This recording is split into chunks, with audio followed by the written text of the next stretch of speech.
ఇక్కడ వెలుగు పత్రికలో వచ్చింది ఇది. కంచగచ్చిబౌలి భూముల్లో పనులు ఆపండి, రాష్ట్ర ప్రభుత్వానికి సుప్రీంకోర్టు ఆదేశం. తదుపరి ఆర్డర్స్ ఇచ్చే వరకు ఎలాంటి కార్యకలాపాలు చేపట్టొద్దు.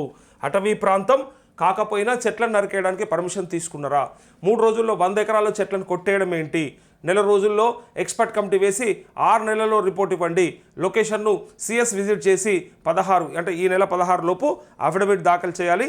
నిర్లక్ష్యంగా ఉంటే సిఎస్ జైలుకు వెళ్లాల్సి ఉంటుందని హెచ్చరిక అంటూ పూర్తిగా అంటే జనరల్గా కొంతమంది ఏమనుకుంటారంటే ప్రభుత్వం తలుసుకుంటే ఏదైనా చేయగలుగుతుంది, ప్రభుత్వం చేతుల్లోనే మొత్తం ఉంటుంది అని అనుకుంటారు. తీరా ఇలా చూసినరా, ప్రభుత్వం కాదు కదా, ఎవరు ఏం చేయలేని పరిస్థితి. మళ్ళీ సుప్రీంకోర్టు డైరెక్ట్గా అన్నటువంటి మాట, నిర్లక్ష్యంగా ఉంటే చీఫ్ సెక్రటరీ జైలుకు వెళ్లాల్సి ఉంటుందని హెచ్చరిక. వాళ్ళు అనే మాట ఏంటిదంటే, సరే ఒకవేళ అది అడవి కాదు, మీరు అన్నట్టు అది అడవి కాదు, అడవి కాకపోతే 100 ఎకరాలల్లా కనీసం మరి చెట్లను నరికేయడానికన్నా పర్మిషన్ తీసుకున్నారా? వాల్టా చట్టం ప్రకారము 3 మీటర్ల కంటే ఎత్తున్నటువంటి చెట్టును నరికేయాలంటే తీసుకోవాల్సినటువంటి పర్మిషన్ ఎందుకు తీసుకోలేదు?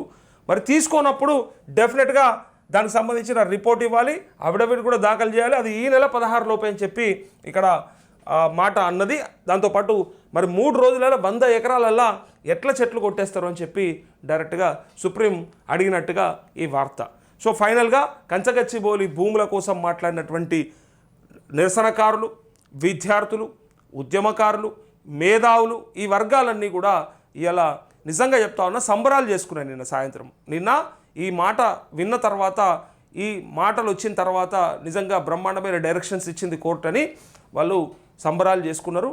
దాన్ని ప్రభుత్వానికి వ్యతిరేకంగా వచ్చిందని కాదు, వాళ్ళు ఆ భూమిని కాపాడుకోగలిగినము, నష్టం అవుతూ ఉన్నది, వన్యప్రాణులని అటవీ సంపదని కోల్పోతూ ఉన్నామని చెప్పి వాళ్ళు అనుకున్నటువంటి దానికి కొంత ఊరటలాగా అనిపించి వాళ్ళు సంబరాలు చేసుకున్నట్టుగా నేను చూసినాం. సో ఇక్కడ కూడా ఇలా చీఫ్ సెక్రటరీ మెడకు చుట్టుకున్నది ఇది. ఒకవేళ మీరు ఇట్లనే ముందుకెళ్తే రేపొద్దున ఇబ్బంది అవుతుందని చెప్తూ ఇక్కడ హైదరాబాద్లోని కంచగచ్చిబౌలి భూముల్లో పనులు ఆపేయాలని రాష్ట్ర ప్రభుత్వాన్ని సుప్రీంకోర్టు ఆదేశించింది.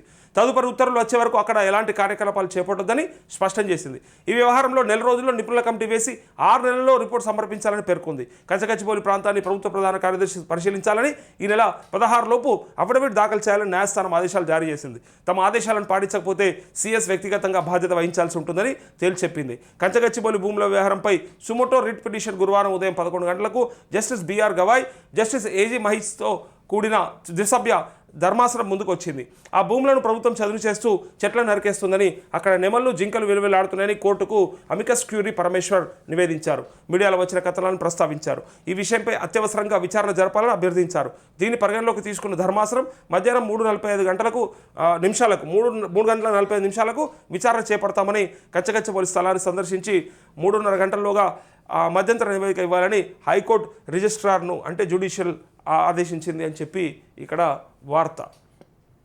సో కంచగచ్చిబౌలి భూములకి ఇప్పటికిప్పుడు వచ్చిన ఇబ్బంది ఏం లేదుగా, ఎవ్వరు కూడా ఆగం కావద్దు, టెన్షన్ కావద్దు. ఇలా ప్రభుత్వం తీసుకున్నటువంటి నిర్ణయాన్ని కూడా కోర్టులో ఛాలెంజ్ చేస్తే అది తిరిగి మళ్ళీ ఎవరైతే అంటే మేము మరి భూములను కోల్పోవద్దు, భూములను కాపాడుకోవాలి, ఆ అటవీ సంపదని కాపాడదామని చెప్పి ప్రయత్నం చేసినటువంటి వాళ్ళందరికీ కూడా ఊరటతో పాటు కొంత విజయమని చెప్పొచ్చు. నేను అందుకే రుణమాఫీకి సంబంధించి కూడా సేమ్ ఇట్లనే మనం కోర్టుకు కూడా వెళ్ళడానికి కారణం ఇదే.